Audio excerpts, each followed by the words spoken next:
Un lujo tener a una mujer como Beatriz aquí esta tarde con nosotras.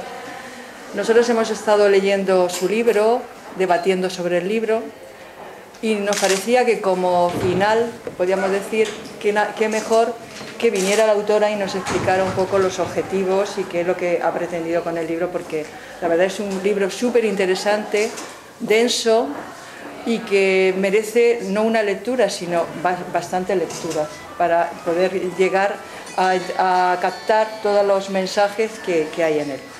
Yo voy a hacer una pequeña presentación de la autora, porque luego ya del libro se hablará ella. Dedica lo más importante de su tiempo al activismo social, feminista, por la diversidad sexual y por los derechos de las personas con discapacidad. Estudió, en unas partes aparece filología bíblica y en otras semíticas.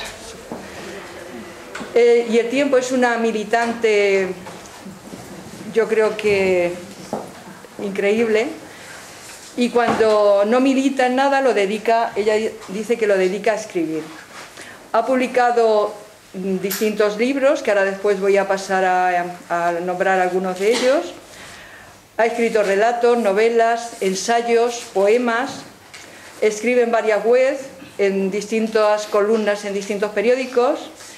Luego también da clases de género, conferencias, y está a cargo también de una red para impulsar la igualdad en América Latina. Milita en el colectivo de lesbianas, gays y transexuales de Madrid, en la que ocupa diversos puestos de responsabilidad. En 1995 su actividad se centra en lo que habría de ser la principal asociación de homosexuales y transexuales, la Federación Estatal de Lesbianas, Gays, Bisexuales y Transexuales, y primero está como secretaria general de esta asociación y luego pasa a ser presidenta, y en estos momentos ocupa la Secretaría de Cultura. Durante una de sus actividades, podríamos decir, más destacadas es la labor que se hizo para conseguir el matrimonio, que se aprobara la ley del matrimonio homosexual. Y en el 2007, bueno, ya abandona el cargo y se ocupa sobre todo de, como he comentado, de la vocalía de cultura. Algunos de sus libros, que tiene bastantes, son Primeras caricias, Seré lesbiana, Su cuerpo era su gozo, Historia y análisis del lesbianismo, la liberación de una generación, Sex, La construcción de la lesbiana perversa, La luz que más me llama, y tiene también bastantes artículos y poemas, y el último libro que ha presentado de poemas es Al menos flores, al menos cantos, que es el último que también, la verdad, ha tenido bastante repercusión en todos los medios, con poemas, la verdad, que muy interesantes. Si algo habría que destacar de Beatriz era el gran activismo que hace, tanto a nivel escrito como a nivel de participación en todos los movimientos que indiquen reivindicar los derechos humanos y, en general, los derechos, como he comentado ya antes. Y luego también la gran capacidad de trabajo que tiene, porque también es capaz de llegar a la gente a través de los distintos artículos, de sus libros, de sus poemas. Yo creo que eso es una gran labor la que está realizando a nivel social, pues como una gran activista que ella es. Y ahora yo creo que lo más importante, y para lo que hemos venido aquí, es para escucharla a ella, que nos hable de su libro, que es La prostitución, que ha tenido muchísimo éxito. Es un libro que yo creo que se está agotando constantemente, sobre todo en el grupo que nosotros estamos trabajando en él. Cuando van a comprarlo se está agotando por la gran repercusión. Es un tema muy importante dentro del feminismo, un gran debate que se establece, y ella lo que pretende es abrir nuevas vías para que esa separación que se establece entre las feministas por el tema de la prostitución, abrir vías de comunicación y de lucha en común para conseguir que realmente todo lo que se hace con la prostitución, las leyes y toda la normativa que existe, las feministas tengamos voz y no hagan al final lo que los políticos en cada momento decidan. Así que, Beatriz, cuando quieras. Pues hola, gracias Llanos y gracias a todos y a todas por venir, y estoy encantada de estar, creo que voy a poder hacer esto, sí, aquí en Albacete. Siempre me encanta porque además tengo aquí amigas muy queridas y lo paso muy bien. Bueno, la verdad que voy a hablar así seguido y a ver si y quizá luego pues podamos, no sé, charlar o debatir o ver un poco, intercambiar opiniones. A ver, ¿por qué escribo yo? Empecemos por qué escribo yo un libro sobre la prostitución cuando era un tema que hasta hace relativamente poco tiempo no hubiera osado meterme en él, ¿no? La razón es puramente personal. Yo fui invitada o he sido invitada a algunos debates. Claro, la prostitución es un tema fundamental dentro del feminismo. Es un tema que de hecho rompe el movimiento feminista en dos mitades. Y bueno, yo he sido, como cualquiera que esté en el debate social, invitada a algún debate sobre prostitución, ¿no? Debía ser yo muy pardilla, porque ahora cuesta encontrar gente que se presta a esos debates, porque de hecho yo conozco gente que dice no, yo ya no voy. Pues la verdad es que es una experiencia para no olvidar, ¿no? A los debates a los que yo he ido, cuando son debates importantes, hombre, si es un debate así, yo que sé, en un medio, en un colegio, en un tal, pues a lo mejor, pero cuando son debates importantes que pueden salir en la televisión o que tienen cierta trascendencia o que ante un público amplio, la verdad es que son debates muy broncos, con una enorme agresividad que ha ido creciendo con los años en lugar de decrecer, los que realmente no es un debate, sino que la gente se agrede verbalmente.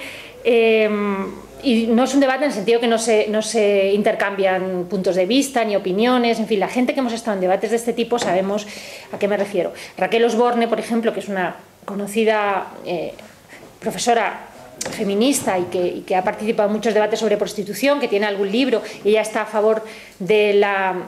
Bueno, yo los dos, para así un inciso, yo a los dos lados de la prostitución les llamo antiprostitución y proprostitución. En el libro explico por qué, ¿no? Pero bueno, es más cómodo y en principio nadie se niega a que se nombre así. Entonces, bueno. Bien, Raquel Osborne, que es pro-prostitución y que ha escrito varios libros a favor de los derechos de las mujeres que se dedican a la prostitución, otro día me comentaba que ella no vuelve nunca jamás a hablar siquiera de la prostitución, ¿no? Realmente es incluso yo he visto agresiones físicas, no pegarse, pero sí, bueno, insultos. El caso es que ese es un asunto que me preocupaba, y sobre todo el hecho de que no hubiera un debate, de que el debate se llama así, pero no es debate, es una cosa ocluida donde nos limitamos a decir argumentos, a decir los mismos argumentos de un lado y de otro. Y cayó en mis manos un artículo, por casualidad, un artículo de Celia Valiente, que hablaba precisamente del debate de la prostitución y de cómo las feministas no habían tenido, en contra de lo que se cree, ella examinaba las diferentes regulaciones que ha habido en España desde la democracia sobre la prostitución, tanto en ayuntamientos como en comunidades autónomas, como a nivel estatal, tanto con el primer PSOE, luego con el PP, luego con el segundo PSOE, o sea, diferentes regulaciones. Cómo las regulaciones han cambiado radicalmente, han sido contrarias incluso, y cómo ella demuestra que las feministas no han tenido ninguna influencia en estas regulaciones, aunque siempre creen que sí, porque claro, al haber dos partes claramente diferenciadas, siempre hay una parte que se atribuye el mérito. Dicen, es que regulan a nuestro favor, es que nosotras hemos sido, regulan del otro lado, es que nosotras hemos sido. Bueno, ella demuestra cómo en realidad no tienen ninguna influencia, como por otra parte se podría sospechar en cierta manera, y cómo son otras cuestiones de orden público, de molestias de los vecinos, cuestiones electoralistas, en fin, de diverso tipo, cuestiones económicas, cuestiones de presión de diversos lobbies, lo que sea, cómo son en definitiva las que finalmente deciden qué regulación se toma, aunque siempre se usa a las feministas como excusa, teniendo en cuenta que hay dos bandos y puedes elegir el que más te guste, el político de turno, puede elegir más o menos, se acerca, habla, las feministas de este lado proponen y tal, y al final siempre parece que las feministas han tenido influencia, pero realmente no. Eso me sorprendió, ese artículo, y empecé a interesarme, y luego leí un libro que trataba un libro, este artículo de Celia Valiente hace referencia a la legislación española. Hay un libro que uso mucho en el mío y que habla de esto mismo, pero en referencia a todo el mundo, a todas las regulaciones que hay en la prostitución en todo el mundo. De hecho, el artículo de Celia Valiente es un capítulo de ese libro, ¿no? y demuestra lo mismo, ¿no? Coge legislación por legislación, tanto en todos los países donde hay regulación sobre prostitución. La prueba de que las feministas no tienen mucha influencia demuestra cómo a lo mejor en provincias limítrofes la regulación es completamente contraria. O sea, aquí es regulacionista total y en la provincia de al lado es prohibicionista total, y en la de un poquito más arriba un país tiene leyes abolicionistas, y en el país de abajo de la misma cultura, por ejemplo esto ocurre con los países nórdicos, pues es regulacionista y realmente tiene que ver, y te lo demuestra, pues con cuestiones de que los vecinos protestan porque este barrio quieren limpiarlo, entre comillas, o aquí hay unos empresarios del sexo muy potentemente instalados que controlan todos los negocios del barrio, no solo de prostitución, de juego, lo que sea, en fin, y demuestra cómo finalmente las feministas no son las que tienen la influencia final. Claro, eso evidentemente me parecía importante, ¿no? Tener en cuenta un tema profundamente feminista, o que es feminista, que tiene que importar, que se refiere a mujeres, no solo, claro, pero las mujeres son las que se dedican a la prostitución, las feministas son las interesadas, ya sea de un lado o de otro, y finalmente pues son cuestiones que no tienen que ver con el feminismo las que deciden, ¿no?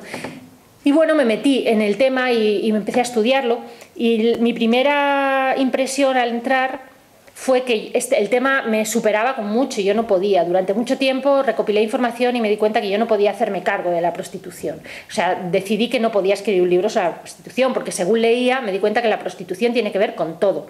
O sea, cualquier cosa que ahora mismo alguien mencione aquí tiene que ver con todo. Tiene que ver con el capitalismo, pero tiene que ver con el neoliberalismo, con las relaciones norte-sur, tiene que ver con la pobreza global, tiene que ver con la cultura, tiene que ver con el patriarcado, obviamente, tiene que ver con los cambios que ha habido en la posmodernidad respecto a las posturas que se mantienen hacia la sexualidad, tiene que ver con el feminismo, claro, tiene que ver con la familia, tiene que ver con absolutamente todo. Con todo lo que ahora se pueda mencionar tiene que ver la prostitución, ¿no? Tiene que ver, entonces, claro, no puedo hacer un análisis político, un análisis económico, tiene que ver con la economía, en tanto que tiene que ver con la prostitución, sale de los países pobres hacia los países ricos, en fin, tiene que ver con todo. Y entonces tiene que ver con el racismo, tiene que ver con el clasismo. Entonces, claro, hacer un análisis económico de la globalización, del capitalismo, en fin, me superaba con mucho, ¿no? Entonces me pareció imposible para tratar el tema de una manera un poquito diferente. Yo lo que quería hacer, en el sentido que he dicho antes, que es un debate intrafeminista, pero que no resuelven, o creen resolver aunque no lo resuelvan las feministas, lo que quería era aportar algo nuevo, porque para decir lo mismo hay miles y miles y miles de libros, y para terminar diciendo lo mismo, pues realmente no merecía la pena. Así que yo finalmente me decidí por hablar del debate sobre la prostitución, tal como del debate en sí, ¿no? No tanto de la prostitución, que era un tema que a mí me superaba con mucho y que en realidad me sigue superando. Creo que la prostitución se puede abordar desde todos estos puntos de vista y daría para muchos libros, y de hecho da, sino decidí hacer un libro sobre el debate. ¿Por qué no podemos ponernos de acuerdo? ¿Por qué no podemos no ponernos de acuerdo? Que tampoco es ni siquiera necesario, es normal que en un movimiento tan diverso como el movimiento feminista haya diferentes puntos de vista, pero ¿por qué no se puede, puesto que parece claro que algunos puntos sí que podríamos estar de acuerdo, y se admite que en algunas cosas se podría estar de acuerdo, ¿por qué no es posible fijar una agenda de mínimos? ¿Por qué no es posible trabajar juntas? Y es más, ¿por qué incluso no es posible trabajar juntas en otros temas? Porque en Madrid en algunos momentos ni siquiera respecto a otros temas es posible trabajar juntas si estás en diferentes lados del debate en la prostitución. O sea, por ejemplo, en Madrid es muy corriente que las feministas del lado pro-prostitución y anti-prostitución no se hablen. Entonces, no se puede trabajar en otros temas que no tengan que ver con la prostitución, porque es tan virulento, que nos toca tan profundamente para que nos pongamos así, o por qué no podemos decir, bueno, es un tema en el que no tenemos los mismos puntos de vista, pero podemos fijar una agenda de mínimos, porque al fin y al cabo sí que hay puntos en los que podríamos estar de acuerdo, ¿no? Eso es un poco el objetivo del libro. El libro no llega, bueno, yo no pretendo